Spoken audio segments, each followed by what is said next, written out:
Well, speaking for a lot of parents out there is no more painful feeling than when we see our children suffering. Parents John and Amanda Gruby of Prairie Grove know that firsthand. Cancer does not fight fair.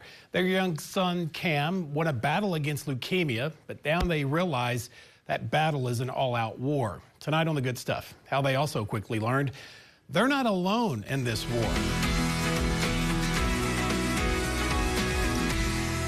He just out of nowhere fell in the kitchen one day and his legs completely gave out on him and his nose started bleeding profusely, and I took him to Children's and he was diagnosed that day. That day. And that's just how quickly life's plans can change. A young life of junior high football games and fishing. And then suddenly you're on a helicopter to Little Rock with little idea of what life plans hold next. And they let us come in and tell him, and I said, Cam, do you know what leukemia is? And he said, cancer, and started bawling and instantly said, will you pray with me? What does it tell you about your kid? You're raising him right. Yeah. And it was in that moment when John and Amanda Gruby said they knew. God gives his toughest battles to his strongest soldiers, and Cam is very strong. He always has been, and he always will be. 6 months of prayers, chemo, and blood transfusions. 13-year-old Cam was eventually treated to a cancer-free send-off, reminiscent to a football team running onto the field before a gridiron battle. He rang the bell so hard that he broke it. He broke the rope.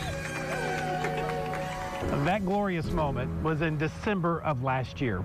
However, this week, Cam is back in the hospital here at Arkansas Children's Hospital in Springdale, undergoing infusions and a number of other medical procedures. That's because just 2 months ago, during a scheduled doctor's visit, scans revealed his leukemia had returned. And practically overnight, Cam's fight club grew to a battalion ready for battle. You are going to make your test corrections. Once they are in my class, they're my kids.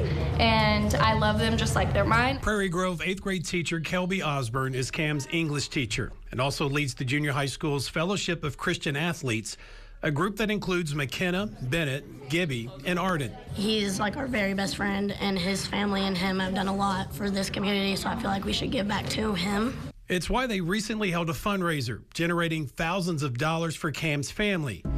Just days after Cam's relapse, while on a bus ride back from an FCA event without their friend. And you could just tell there was just something off. You could tell they were a little bit down. Those little heavy hearts had a special request. They just asked, can we just pray for Cam on the way back? And it brought tears to my eyes listening to them, you know, just because they took charge and they wanted to do that for him. And that is just, it's very special. It's a very special thing. By the time word of Cam's new battle with cancer left the hallways of the school and into the streets of this small Washington County town, a growing platoon of supporters also decided to help raise needed funds by throwing a citywide party. He's the same age as one of my boys. They go to class together and play football together. Bart Orr and a host of other downtown business owners donated auction items. You know, it's the right thing to do. While this local group of do-it-yourselfers are now racing the clock to finish the performance stage at the town's new food truck park. Well, a little bit, but not anything that these guys haven't done before. Time to host Saturday's Caring for Cam fundraiser. Oh yeah, it'll be done. That's Prairie Grove. That's our community. When something goes wrong and somebody needs help, everybody jumps in to help without any questions asked. From downtown For this community, I would have to say that this is normal. to the classroom, It's Prairie Grove, and that's literally what we do. it's just the kind of fight club you want in your corner as Cam prepares for a stem cell transplant in a few weeks to save his life. We're speechless. Yeah. Thank you for loving our son and taking your time to talk to God and walk this journey with him. And I've learned the Fight Club extends far, far beyond the 72753 zip code. After an international search for a bone marrow transplant donor, doctors found, get this, a full match donor halfway around the globe in Germany Whatever it takes, baby. Everyone is invited to this Saturday's Caring for Cam fundraiser in downtown Prairie Grove. You can't miss it, right off the main strip. Starts at 3, plenty of music, food, auction items, and obviously your donations are greatly appreciated.